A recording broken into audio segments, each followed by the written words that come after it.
നിക്ഷിപ്ത താല്പര്യക്കാർ അവർക്ക് ഇതാണ് ഇവിടെ കേന്ദ്രീകരിച്ച ഒരു സമരത്തിനുള്ള ഒരു ആയുധം ഉണ്ടാക്കാൻ പറ്റുമോ എന്നുള്ളതിനെ കുറിച്ചാണ് ആലോചിച്ചത്. അപ്പം ഞാൻ ഇതിനെക്കുറിച്ച് ഒന്ന് ആലോചിച്ചു. ഇതിനെക്കുറിച്ച് നമ്മൾ സ്വാഭാവികമായിട്ടും പരിശോധിക്കുമ്പോൾ അനിമോൻ എന്ന് പറയുന്ന ആള് കമ്മ്യൂണിസ്റ്റ് പാർട്ടി ഓഫ് ഇന്ത്യ മാർക്സിസ്റ്റിന്റെ കോട്ടയത്ത് നിന്നുള്ള ഒരു സ്റ്റേറ്റ് കമ്മിറ്റി മെമ്പറുടെ അടുത്ത ബന്ധുവാണ്. എല്ലാവർക്കും അറിയാതൊക്കെ. ഞാൻ ഇനി അധികം പറഞ്ഞിട്ടുണ്ടെങ്കിൽ ഞാൻ ബാക്കി മുഴുവൻ ഡീറ്റെയിൽസും കൂടെ അങ്ങോട്ട് പറയും. അതുകൊണ്ട് ഈ ബന്ധം ഇവർക്കുണ്ടോ ഇല്ലയോ എന്നുള്ളത് അവരൊന്ന് പരസ്യമായിട്ട് പറഞ്ഞാൽ മതി. കാരണം വേറെ ശബ്ദരേഖയുടെ പുറകെ പോകേണ്ട കാര്യമില്ലല്ലോ. ഈ ശബ്ദരേഖ ഉണ്ടാക്കുകയും അതിൻ്റെ പേരിൽ പണപ്പിരിവ് നടത്തുകയും ചെയ്തിട്ട് ആ പണം കയ്യിൽ വെച്ചിട്ടുള്ള ആളുകൾ അവര് വീണ്ടും ഒരു ചെറിയ പ്രശ്നം കൂടി ഉണ്ടാക്കാൻ വേണ്ടി ശ്രമിച്ചുകൊണ്ടേയിരിക്കുകയാണ്. ആവശ്യമില്ലാത്ത ആളുകളുടെ ദേഹത്ത് ചെളിവാരി എറിയുന്നതിന് വേണ്ടിയുള്ള ഉപാധിയാക്കി ഇതിനെ എടുക്കുകയാണ്. അത് ഒരു കാരണവശാലും സമ്മതിക്കില്ല. രണ്ടാമത്തെ കാര്യം, രണ്ടാമത്തത് എൻ്റെ മകൻ വിവാഹം കഴിച്ചിട്ടുള്ളത് തൊടുപുഴ എന്നാണ്. എല്ലാവർക്കും അറിയാം. ഇവിടെ ഈ ഇരിക്കുന്നതിനകത്ത് മഹാഭൂരിപക്ഷ ആളുകളെ കല്യാണത്തിലൊക്കെ പങ്കെടുത്തിട്ടുള്ള ആളുകൾ തൊടുപുഴ എന്നാണ്.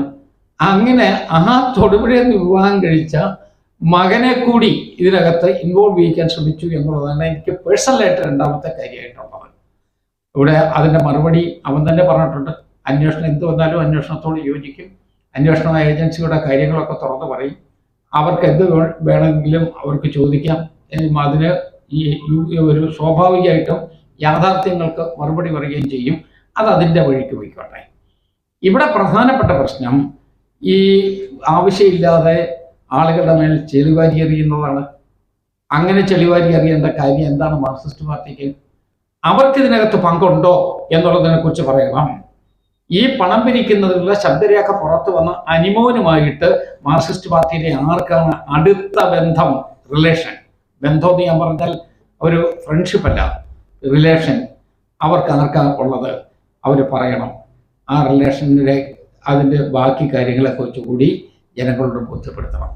മുഖ്യമന്ത്രിക്ക് ഏപ്രിൽ 12-ാം തീയതിയാണ് ബാർ ഫെഡറേഷന്റെ ഭാരവാഹികൾ കത്ത് കൊടുക്കുന്നത്. 3 പ്രധാനപ്പെട്ട കാര്യങ്ങളാണ് അവർ ഉന്നയിച്ചിട്ടുള്ളത്. ഒന്ന്, ബാർ ഫെഡറേഷനെ മുന്നിൽ നിർത്തി ഇവിടെ തെരഞ്ഞെടുപ്പ് കാലത്ത് പണം പിരിച്ചു എന്നുള്ള പ്രധാനപ്പെട്ട ആക്ഷേപം. അത് പാർലമെന്റ് ഇലക്ഷന് പണപ്പിരിവ് നടത്തിയിട്ടുണ്ട്. അതിനു മുമ്പ് നിയമസഭാ തെരഞ്ഞെടുപ്പ് സന്ദർഭത്തിൽ പണപ്പിരിവ് നടത്തിയിട്ടുണ്ട്.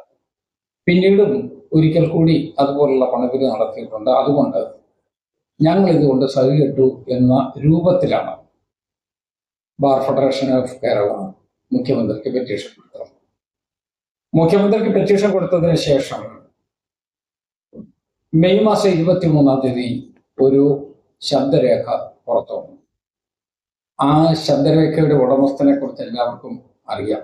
ഇതിനോടൊപ്പം തന്നെ മാധ്യമങ്ങളിൽ തന്നെ അനിമോൻ എന്ന് പറയുന്ന ഇടുക്കി ജില്ലയിലെ തൊടുപുഴയുള്ള ആളാണ് ഈ ശബ്ദരേഖയുടെ ആധികാരികമായ ആള് എന്നുള്ളതാണ് കണ്ടെത്തിയിട്ടുള്ളത്. അപ്പോ ഈ പണപ്പിരിവ് നടത്തിയതിനെ കുറിച്ച് അന്വേഷണം നടത്തണമെന്ന് വ്യാപകമായ ആവശ്യമുണ്ടായി.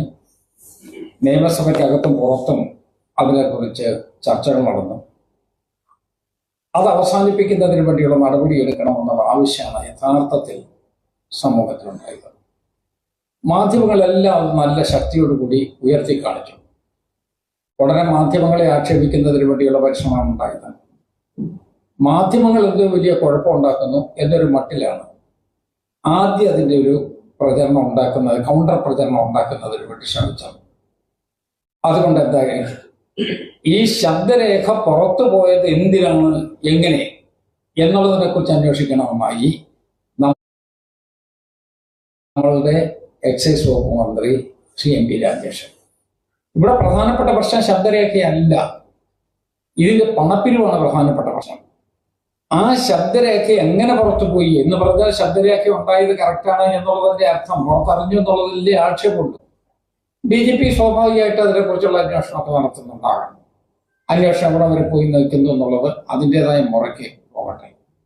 ഇവിടെ ഞാനിതിനകത്ത് ഇടപെടാനുള്ള പ്രധാനപ്പെട്ട കാര്യം, ഇത് രാവിലെ എൻ്റെ ഓഫീസിന്റെ പടിക്കല് CPM-ന്റെ ആളുകൾ ഇടതുപക്ഷ ജനാധിപത്യ മുന്നണിയുടെ പേരിൽ, ഇടതുപക്ഷ ജനാധിപത്യ മുന്നണിയിലെ ഘടകകക്ഷികളൊക്കെ വളരെ ചുരുക്കമായിട്ടേ അവിടെ ഉണ്ടായിരുന്നുള്ളൂ. CPM-ന്റെ ആളുകൾ അവിടെ വന്ന് ഒരു ഒരു സത്യാഗ്രഹത്തിന് എത്തി.